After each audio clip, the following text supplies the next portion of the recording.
we're just in the realms of kind of Māori and Māori Wards. You weren't with us, Chewie, when we covered off Kaipara District. The Bish was asked about it this morning. Let's have a listen to what he had to say. And only imagine how good this is.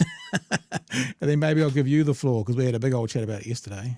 I know you're in Paris, but yesterday there was chaos. I'm sure you would have been aware of it in Kaipara. And we're talking about one seat at the table. We're not talking about a takeover here, but one seat. Pera Paniora, does she deserve her seat on that Kaipara Council? Well, when it comes to Māori Wards, what we've said is just going back to the law as it was prior to Labor ran through a law change back in 2021 when they had an absolute majority. So if communities want Māori Wards, that's fine. They can have a referendum to introduce them. And, you know, some councils will do that, and I suspect some referendums will pass, and we will have that. Others will decide not to. That's our entire point, is that it's over to local communities to decide, and it gives effect to coalition commitments between... And I get really frustrated. Jenny May, you know, love her and stuff. It's great. But none of them are asking the obvious question. Why aren't you holding rural wards to the same standard? Why are you allowing rural wards just to be implemented when anyone wants them, but you're forcing Māori wards to be voted on by the general public? Like, no one's asking it. There are rural wards that exclude a huge proportion of people. The people in the rural areas and the rural wards have a privilege that others don't have because they don't live in that rural ward.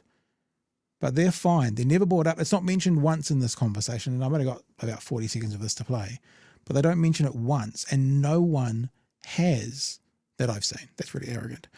You know, no one said, why, if we're going to send wards, Māori wards, to a referendum, let's send all wards to a referendum, shall we? It's never been asked.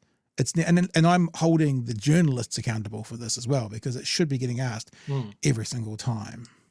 National and New Zealand First. In fact, all three parties campaigned on some version of going back to the status quo as it was prior to 2021. So I think it's a sensible change. I know there's a bit of upset around it, but I think ultimately it's leaving it over for communities to decide. Jenny, I'll come back to you quickly just to wrap up in your response to that. This government has driven a very strong anti-Māori agenda, and that is causing deep division within our communities. Even John Key has come out and told Christopher Luxon to cool it down, to bring the temperature down.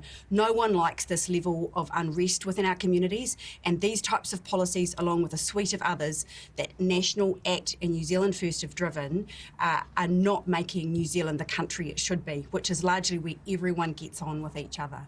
There you go. So, look, and Jenny has some responsibility there. She could have mentioned rural wards. I'm just saying, everyone's thinking of these brown people that have this special privilege. No. There are other wards that have a special privilege. So there's a responsibility to get the full story out there. Chewie, we did this yesterday, mate, but you're welcome to have at it for a bit if you want. I just have a real problem with putting race relations up for a referendum. Yeah. Because it's a majority voting against a minority. Like, you can say pure democracy and all of that sort of stuff, but when we should have a special relationship with Māori here in New Zealand because a document was signed. You know, as people say, it is a seat at the table. Yeah. It is not completely upsetting the democratic process. We are not saying that there needs to be more Māori there. It doesn't have to be. It's one seat. It's a constant voice for Māori at our council seats. And the mayor of the Kaipara Council is a racist piece of shit. He has chosen that path at every opportunity. Yeah. He's the guy that went against karakia and that kind of stuff, eh? Same guy? Yeah. He banned karakia. He has had he has inserted Julian Batchelor at the last minute onto matters in the council without tabling it to the rest of his councillor. He is a racist piece of shit. He is a white supremacist who wants to uphold his pillar of power, his little fiefdom up there. And he's in Northland, of all fucking places. it's so beautiful, the difference between you and me, Chewy. Last night I'm like, I sort of struggle to label someone a racist. There's racially charged division. And I got to the end and I'm like, this is pretty racist. And you're just like, white supremacist. It's like, Yeah, that's why absolutely. that's why you lead. You've got the pitchfork at the front, and I'm coming up behind, sweeping up the cow dung after us as we go. I think words matter, and I think people are sometimes scared to throw around the term white supremacist, because I am not saying the man is a Nazi. I don't think he subscribes to the tenets of National Socialism, but I think he is a white supremacist. Yeah. I think he thinks that the European way of doing things in New Zealand is the best way to do things, and that there is nothing that Māori can add. And I think that that is wrong. And I think one of the things that is really important in the way that we structure our government, both at a national and a local level, is that at every step of the way, Māori should have a voice at the table.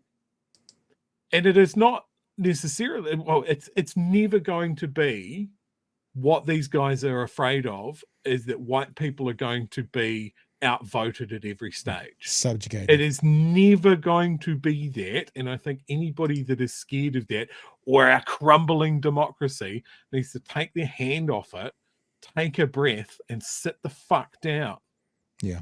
Like, we've got one of these guys here in Dunedin, Lee Vandervis, who doesn't believe in all this tribal pish, doesn't even want to attempt to see it from a different point of view.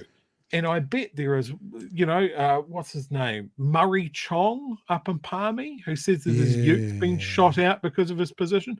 No, I would not be surprised if Murray Chong went out into his front lawn and dumped around into his own ute so he could get in the paper and paint Māori as being this unhinged, violent minority. And this is why he has the positions he has. These guys are endemic right throughout the country.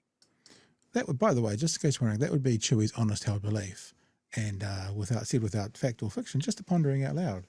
I did say I would not be surprised. I didn't say I believe that Murray Chong shot his own ute. There's a difference there. For those of you that are writing this down or reading the transcript, you can see that I've made myself very clear. Hey, look, the other thing that's always really important to remember here, right, is people think about words like co-governance or the treaty partnership or that kind of stuff. They think about it in today's context as, this minority of people who, claim some kind of special privilege, think that they should have stuff that the rest of us shouldn't. You have to remember, it wasn't set up that it was the settlers, the English, the Crown, offering space to Māori, right? It was actually set up that Māori offered space to the Crown. Māori well outnumbered settlers in New Zealand when the treaty was sold, like by a factor of hundreds of thousands of individuals. So when we talk about being welcome to the table, it's Māori's table. And just because now Europeans have become the dominant species in this country, reptile in this country, it doesn't mean you get to flip it all of a sudden and go, the racial division, we're not there. It's like the way it was set up, the way that the contractual agreement says, is Māori are going, okay, you guys can come to the table. And today it's being sold as, why should we let Māori to the table? Democracy guard. It's like, no. You've got it the wrong way around. You don't get to change the terms of conditions in the contract just because your position has changed. We've talked about this, and it's really important to remember. And that's exactly what I mean by white supremacist. Yeah. We only look at it from the terms of, these are the terms that the Crown had with Māori, not the other way around. And it's just, can people just calm the farm a little bit and realize that having a Māori representative in the council chamber at every council in the country is a fair and even response? Yeah. So that there is always the opinion of tangata whenua in the room, not a consultation, not we're going off site to a marae once a year and we'll talk to mana whenua there. To have someone at the fucking table at all times is not going to break democracy. Māori can get together and vote for who they want that representative to be, but there must always be a representative there. Yeah. And if more Māori get voted in through the standard means, so much the better. But I think at the moment, to sit there and talk about referendums, because referendums are perfectly democratic, when you're talking about race relations, when you're talking about a minority, what if we all got together and all voted whether we needed ramps into buildings? Exactly. Ramps cost more money and they take up more space. And This I don't personally get the benefit of ramps, so I'm not doing it. Sorry, Wheels. Yeah, no, this Give is a this note is to someone coming in. this is always the important thing to remember. Whoever you are watching or listening, whatever you do, wherever you are in the world or in life, you are a minority. Chewy and I are dog owners. Dog owners in this country are a minority. So if we decide that everyone should vote on should there be dog parks in Dunedin for the 11, 12, 18, 20% of whatever people do, it's not the way you do things. Chewy said earlier about voting on, what was the word you used? Voting on not race issues, but issues of race, putting it to the vote, that sort of thing. It's like sometimes doing what the minority wants and needs is the appropriate thing to do. So actually putting some things to a vote is actually immoral. And the example that you just gave, Chewy, about disability, is very true. Many of these people who are saying the kinds of things they're saying from the right about Māori happen to be religious people. Religious people are a minority. If we started to bring in some laws and stuff and tell them what to do and how they couldn't do things, they would have a shitstorm. So it's always good to remember everyone in some aspect of their life is a minority. And if you have the majority have a chance to shoot you down, change part of your life where you are a minority, that wouldn't be very fair, would it? And it wouldn't feel very good, especially if, as we said earlier about Māori, they were the ones who invited the Crown to the table. And now that the Crown is the majority, they're saying no. It's not how it works. It's just not how it works in life. Sorry, guys.